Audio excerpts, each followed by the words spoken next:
when we then turn into technology and how can technology help with the right type of process, how can technology help? And I know that this is a busy slide, there's a lot to it, but what we effectively have here is an accounts payable solution here in the middle, helping to glue the information of your ERP accounting system, your incoming invoices against certain external references. So we starting from the left, as we are receiving an invoice. Now we don't specify here whether we receive an invoice via an email, via an EDI connection, electronic invoice, or whether it's maybe coming on a paper and somebody scans it in your company.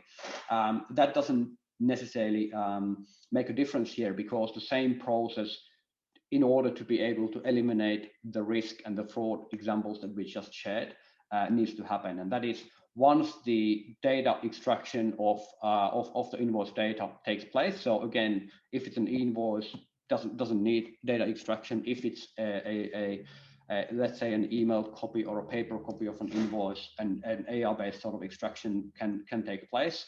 And as we get that information into the AP system, there are checks that can take place against risk and fraud databases, as an example, Dun & Bradstreet, so forth.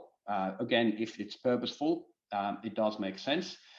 In Australia, business details can be validated automatically with ATO. So that's a great opportunity, great way to make sure that the invoice that has been received is from a real company with the right business details within the government systems. So very handy. And look, the similar process is in place in many countries. So these are available public services.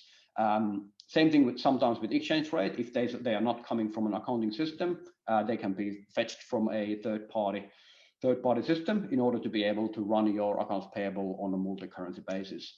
Now, what else happens as part of the automated data extraction when we talk about technology supporting a very solid risk-free business process? What's very important as part of the process is that that supply details as suppliers are being created, first of all, exist in the system before the invoice comes in, and secondly, that they're accurate. So almost any company that is looking into and getting started with AP automation needs to look at their master data, make sure their suppliers are correctly created, especially their bank account details. We will get to that very soon. Especially the bank account details, their ABN details or GST registration, VAT registration details are all accurately maintained in the system. So a best practice process would first validate the supply details as part of that invoice validation as the invoice comes in. Also then conducting a duplicate check, just making sure this invoice for the same supplier hasn't been seen before. Now, what we typically recommend is not to do just the old-fashioned invoice number and supplier based duplicate check, but go well beyond that and look at trends and patterns to make sure that you haven't seen a similar invoice before rather than the same invoice itself. So duplicate check with some real smarts behind it. In addition to that, if you're running if you're raising purchase orders and you've got purchase orders pre-existing in your third-party systems, typically a purchase order matching against or invoice matched against that purchase order, another great way of ensuring that what you're receiving is accurate and is okay to pay. And then last but not the least, and we touched on this previously, validation of bank account details. What this means in practice is your ERP or accounting system has the supply details, their addresses, their bank accounts, especially accurately maintained.